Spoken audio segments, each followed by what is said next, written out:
Royal Ascot Day 1 is a cracker. Quality all the way, with Frankel on show in the Queen Anne, St James's Palace Stakes, the King's Stand, and for the 2-year-olds, you've got the Coventry as well. Not always a precursor to classic potential, Graham, but it can be.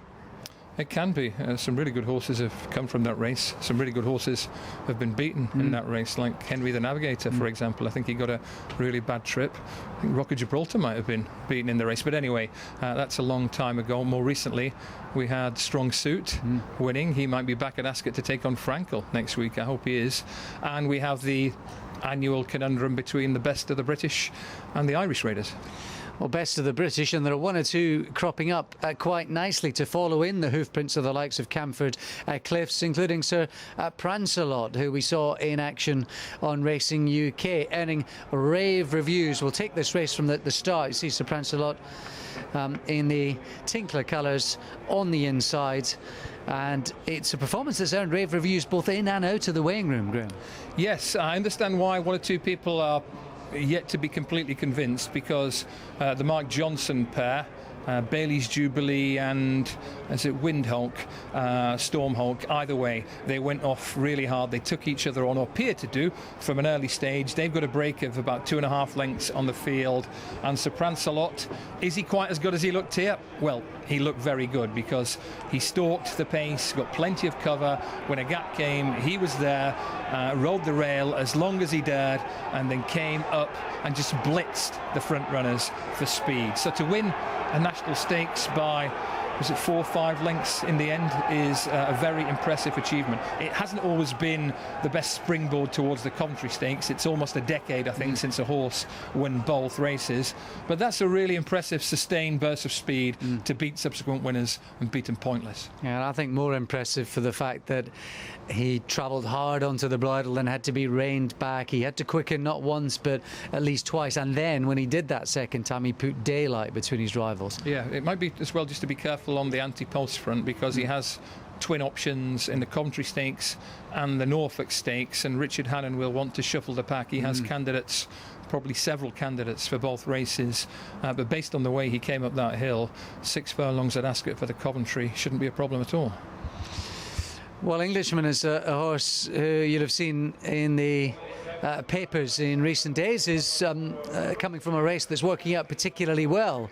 Horses left, right and centre that he's already beaten have come out and started winning races. He is in the Peter Winkworth silks, red cap, the yellow and blue check. He's going to make his way from in behind runners. He's got the big white blaze to identify him as well. This form, Graham, it could not be stronger. Exactly right. In literal terms, it's extremely strong. But have a look at this bit and tell me whether you mark Englishman up or down for the fact that he could not go with the leaders approaching the final furlong. Remember, soft ground at Newbury in the spring, and the test of stamina on the day seemed to suit him, because he breezed between rivals late on and wins cosily. Some people will think, wow, in another 100 yards, that horse would have won by 5, maybe 6 lengths. That's possibly true. But on faster ground, he might not even have got there at all. So it's speculation. What's fact is that Smooth Talking Rascal, Sign of the Zodiac, and Cape Verde have all franked that form. The 2nd, the 4th and the 5th have all won, a couple in very decent company. So he comes from a key maiden on this side of the Irish Sea. The question is he quite as good as he looked that day? I think that's a fair point. Cape Verde's gone on to win a pattern race at the Curragh. Bungle in the Jungle won a conditions race at Beverley as well. He was hammered that day. He's won 2 on the bounce. So the form is working out, not just in terms of winners, but it's working out at a higher level too. You play your stock, and very much you're punting on horses who have speed. So you're going to have to countenance whether or not he'll improve so much out of that race that it was a lack of experience that counted against him, or whether it was a genuine lack of gears. At a higher level, that's a big question. Yeah, it's noteworthy that Connections mentioned the Coventry, I think, pretty much straight away. So they were already thinking of him in terms of being a Royal Ascot horse. And when a horse beats a posse of subsequent winners, it's very strong evidence that they're useful. But you're dead right, it's just the way I look at things. I would have preferred it had that horse glided and quickened rather than struggle for pace and then out gallop some rivals. Intriguing.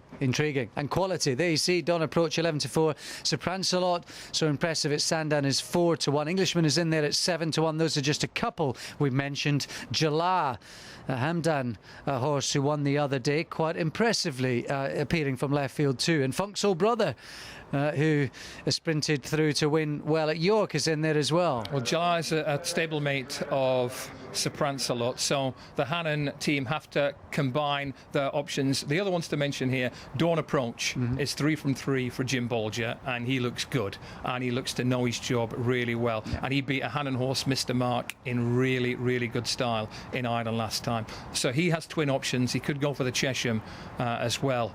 So be careful at the moment, but I think he, on form at least, is as good as anything. And O'Brien's bound to have a runner, Aidan O'Brien. He's won this race several times, and he has various options, one of which is Cristoforo Colombo from the first crop of Henry the Navigator. I think he's related to Crusade, the Middle Park winner, and he did the job in pretty tidy fashion on his debut at Navan. So all sorts of potential big improvers and a good few horses down that list who could be dangerous.